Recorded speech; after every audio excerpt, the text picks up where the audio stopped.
नमस्कार साथियों, स्वागत है आपका आज के हमारे इस वीडियो में।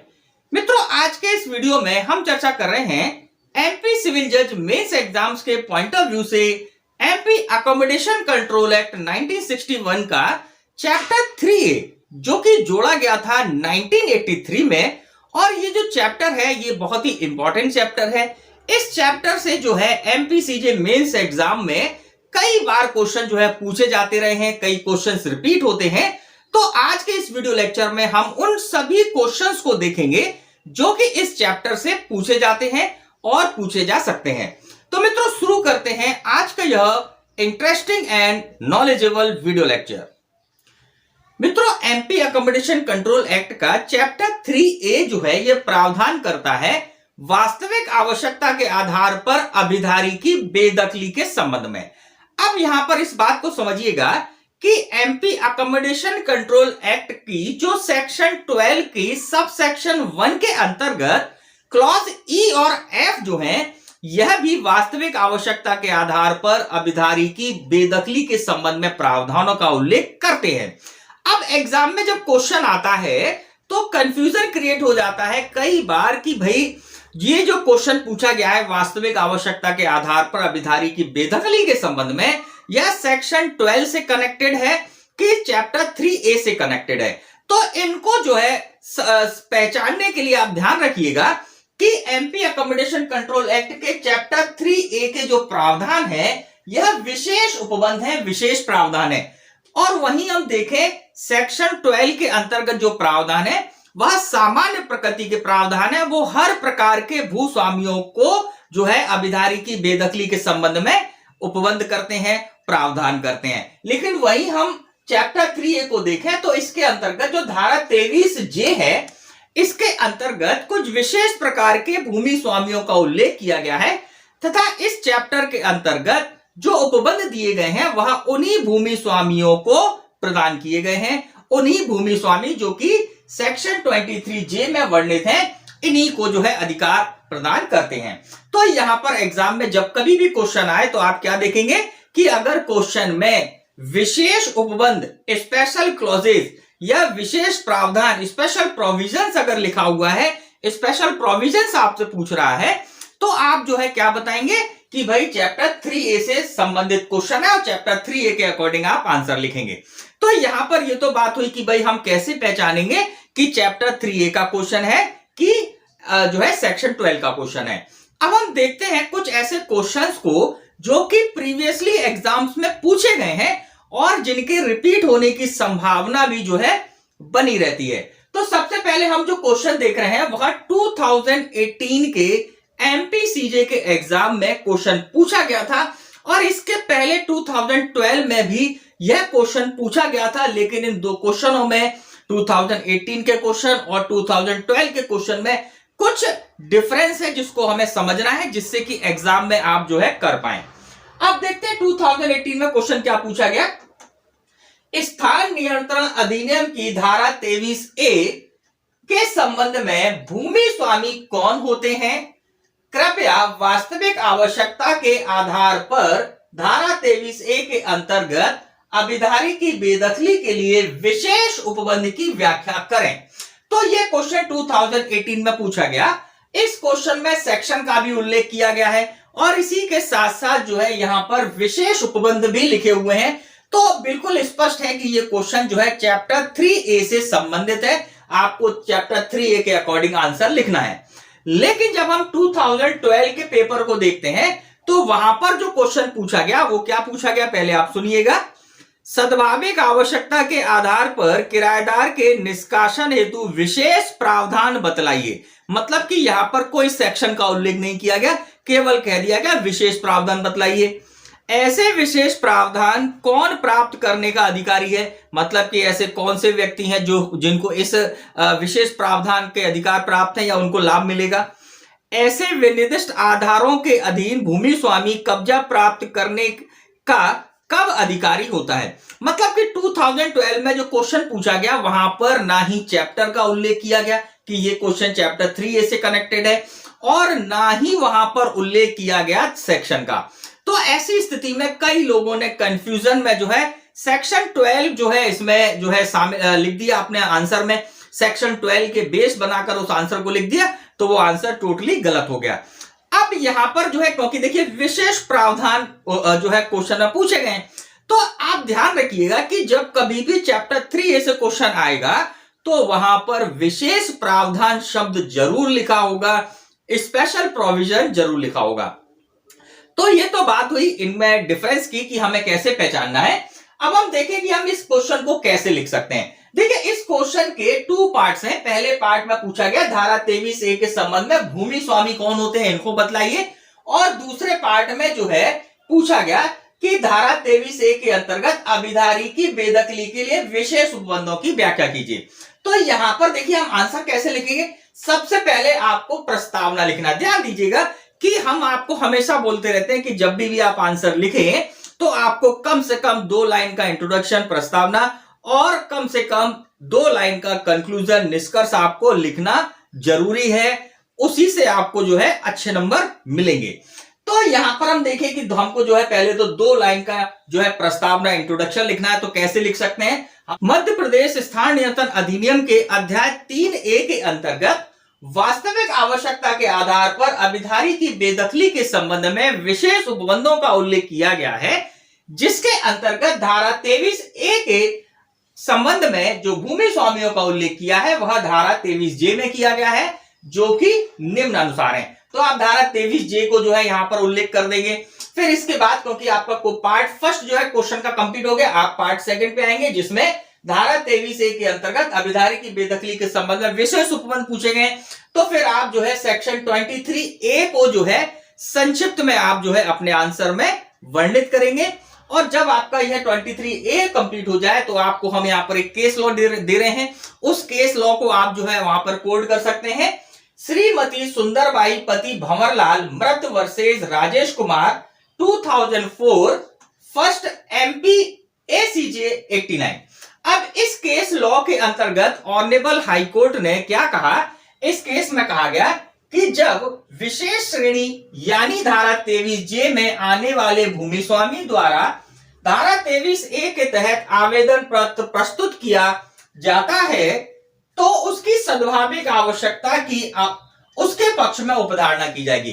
तात्पर्य है कि इस केस में स्पष्ट कह दिया गया कि जब धारा 23J के अंतर्गत जो विशेष भूस्वामियों का उल्लेख किया गया, भूमि स्वामियों का उल्लेख किया गया है, वह अगर धारा 23A के अंतर्गत वास्तविक आवश्यकता के आधार पर जो है आवेदन फाइल करते हैं तो ऐसी स्थिति में यहां पर उपधारणा की जाएगी कि उनकी जो आवश्यकता है वह वास्तविक आवश्यकता है।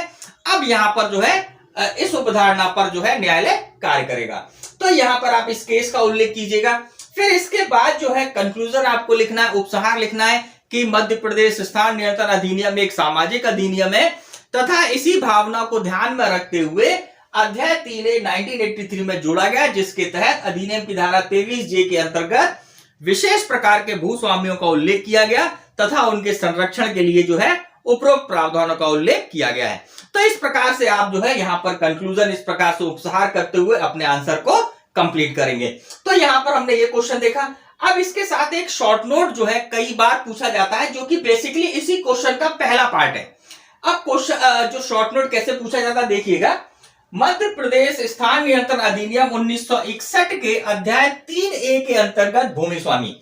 अब ये जो शॉर्ट नोट है यह 2013 में पूछा गया, 2010 में पूछा गया, 2006 में भी पूछा गया, लेकिन 2013 के बाद अभी तक नहीं पूछा गया है।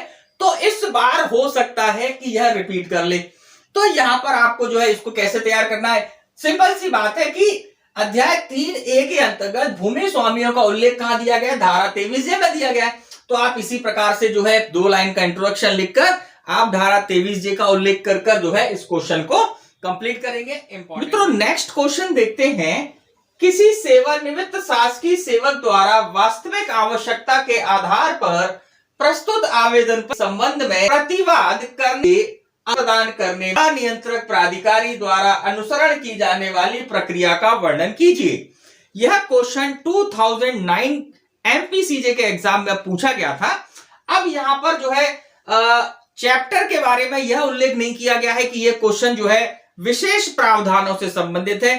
लेकिन जब हम इस क्वेश्चन की प्रवृत्ति देखते हैं तो सेवानिवृत्त शासकीय सेवक जो है अधिनियम के अध्याय 3A के अंतर्गत धारा 23J के अंतर्गत आने वाला भूमि स्वामी है।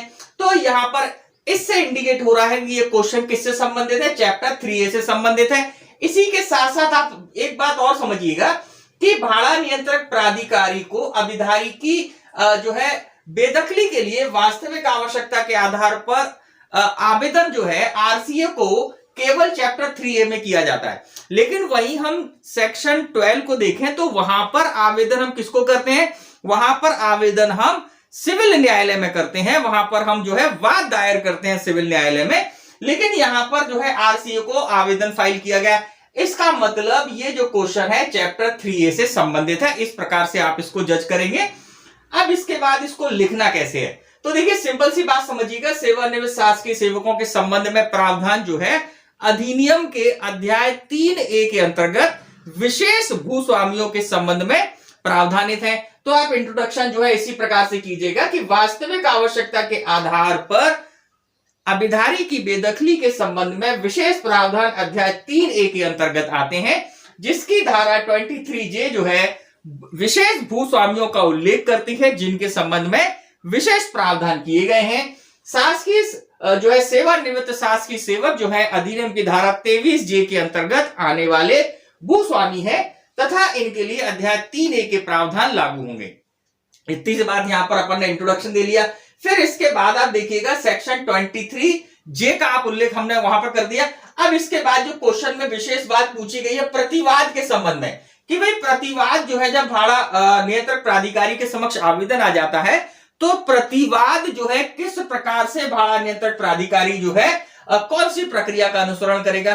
तो सिंपल सी बात है, अभी हमने पूर्व वाले क्वेश्चन में देखा कि माननीय उच्च न्यायालय ने स्पष्ट कह दिया है कि जब कभी भी अध्याय 3A के अंतर्गत धारा 23J में आने वाली भूमि स्वामी द्वारा अगर आवेदन फाइल किया जाता है धारा 23A के अंतर्गत अभिधारी की बेदखली के लिए, तो ऐसी स्थिति में न्यायालय जो है आरसीए का न्यायालय जो है प्रिजम्पशन करेगा, प्रिज्यूम करेगा, उपधारणा करेगा कि वास्तविक आवश्यकता है। तो ऐसी स्थिति में जब प्रतिवाद करना है तो उसके लिए विशेष उपबंधों की व्यवस्था जो है अधिनियम की धारा 23C में किया गया, सेक्शन 23C में किया गया, जहां पर कि भाड़ा नियंत्रक प्राधिकारी किस परिस्थिति में जो है प्रतिवाद को स्वीकार करेगा, प्रतिवाद करने के लिए परमिशन देगा, इसके संबंध में प्रावधान किए गए हैं। तो आप जो है यहां पर सेक्शन 23C का आप उल्लेख कीजिएगा।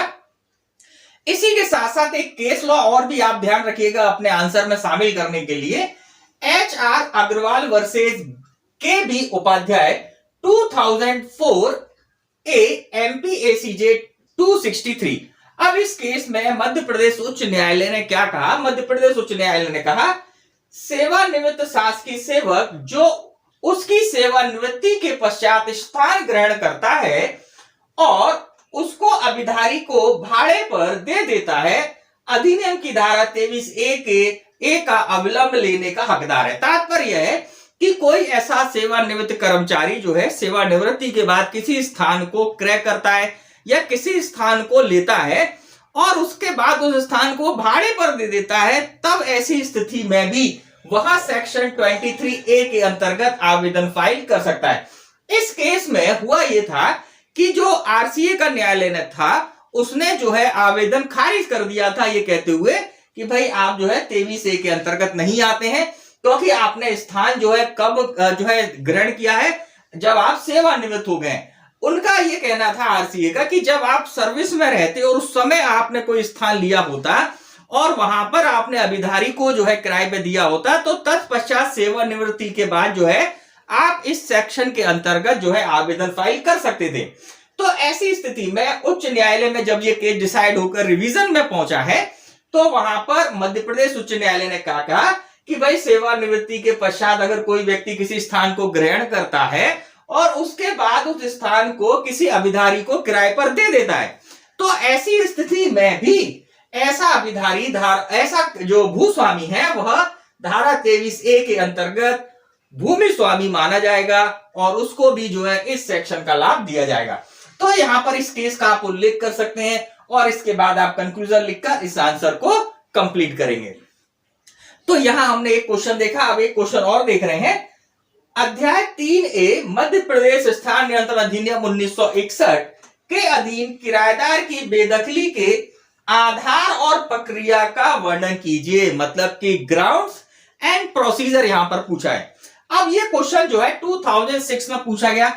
तो यहां पर देखें कौन कौन से सेक्शन इससे कनेक्टेड है। देखिए इंट्रोडक्शन आप जो है इसमें लिखिएगा, इंट्रोडक्शन के बाद आप कौन सी सेक्शन को डालेंगे।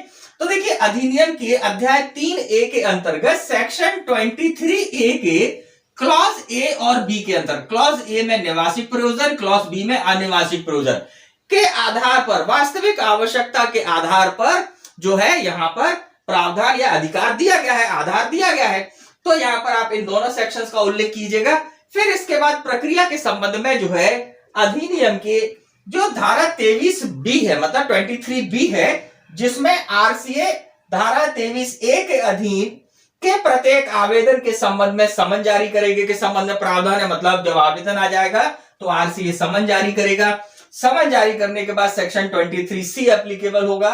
अभिधारी कतिपय परिस्थितियों में के सिवाय प्रतिवाद करने का हकदार नहीं होगा। तो प्रतिवाद करने के लिए अभिधारी को कुछ लिमिटेशंस के साथ राइट दिए गए हैं, उसका आप उल्लेख कीजिएगा। फिर इसके बाद सेक्शन 23D जो है क्या बताता है, ये कहता है अभिधारी को प्रतिवाद करने की इजाजत दे दिए जाने पर आरसीए द्वारा अनुसरण की जाने वाली प्रक्रिया। तो यहां पर जो है लघुवाद न्यायालय स्मॉल कॉज कोर्ट की जो प्रक्रिया होती है उसी के अनुसार आरसीए जो है फिर इस मामले को डिसाइड करता है। तो इस प्रकार से आप इसको लिखकर यहां पर कंक्लूजन कीजिएगा। तो इस प्रकार से आप इन क्वेश्चंस को तैयार कर सकते हैं। अब हम देखते हैं कुछ और क्वेश्चंस। मित्रों चैप्टर 3A के अंतर्गत जो नेक्स्ट क्वेश्चन हम देख रहे हैं जो कि 2007 के एमपीसीजे के एग्जाम में पूछा गया। अब क्या है क्वेश्चन देखें, क्या एमपीएसी एक्ट मतलब Madhya Pradesh accommodation control act 1961 के अध्याय 3A के अंतर्गत आरसीए तात्पर्य रेंट कंट्रोल अथॉरिटी भाड़ा नियंत्रक प्राधिकारी द्वारा पारित आदेश के विरुद्ध धारा 31 या 32 के अंतर्गत अपील प्रचलिनी होगी। ऐसे आदेश को चुनौती देने के लिए क्या उपचार उपलब्ध है, समझाइए। मित्रों ये जो क्वेश्चन है यह एमपी अकोमोडेशन कंट्रोल एक्ट की चैप्टर 3A की सेक्शन 23A से संबंधित है, जो प्रावधान करती है उच्च न्यायालय में पुनरीक्षण रिवीजन बाय हाईकोर्ट। अब इस सेक्शन के अंतर्गत क्या प्रावधान किया गया, इस सेक्शन के अंतर्गत प्रावधान किया गया है उपधारा 1 के अंतर्गत बोला गया है कि आरसीए के द्वारा भाड़ा नियंत्रक प्राधिकारी के द्वारा दिए गए किसी भी आदेश की कोई अपील नहीं होगी, चाहे धारा 31 या 32 में कोई भी प्रावधान किए गए हों। तात्पर्य यह है कि धारा 31 या 32 में प्रावधानों के होते हुए भी आरसीए के आदेश की, इस अध्याय के तहत दिए गए आदेश की कोई अपील प्रचलनी नहीं है। तो इससे यह प्रश्न जो है निकल कर आता है उत्तर कि आरसीए के आदेश की अपील जो है नहीं हो सकती है। अब यहां पर आगे पूछा गया क्या ऐसे आदेश को चुनौती देने के लिए कोई उपचार उपलब्ध है। तो इसके संबंध में जब हम सेक्शन 23E का सब सेक्शन 2 देखते हैं तो यहां पर उच्च न्यायालय में पुनरीक्षण के संबंध में प्रावधानों को उल्लेख किया गया है कि आरसीए के आदेश की पुनरीक्षण जो है हाईकोर्ट में हो सकेगा, लेकिन यह पुनरीक्षण जो है 90 दिन के भीतर, आरसीए के आदेश के 90 दिन के भीतर फाइल करना होगा, लिमिटेशन दिया गया है। तो यहां पर जो है इस क्वेश्चन में आप इस सेक्शंस का उल्लेख कीजिएगा। मेन बात आप समझिएगा, इंट्रोडक्शन लिखना जरूरी है, कंक्लूजन लिखना जरूरी है, और यह मेन कंटेंट जो है आपको अपने आंसर में लिखना जरूरी है। इसी के साथ आज का यह वीडियो लेक्चर हम यहीं पर समाप्त करते हैं। अगर आपको आज का वीडियो लेक्चर अच्छा लगा हो तो लाइक जरूर कीजिएगा, और अगर आप हमारे इस चैनल पर नए हैं तो सब्सक्राइब जरूर कर लें। इसी के साथ साथ बेल आइकॉन बटन को भी हिट कर दें, जिससे कि जैसे ही हमारा नया वीडियो अपलोड हो तो उसकी जानकारी जो है आपको जरूर मिल जाए। इसी के साथ साथ अगर आपके कोई डाउट्स हैं, कुछ आप पूछना चाहते हैं, तो आप कमेंट बॉक्स में कमेंट कर सकते हैं, उसका रिप्लाई हम जो है जरूर करेंगे। तो होती है मुलाकात आपसे हमारे नेक्स्ट वीडियो लेक्चर में। नमस्कार, जय हिंद, जय भारत।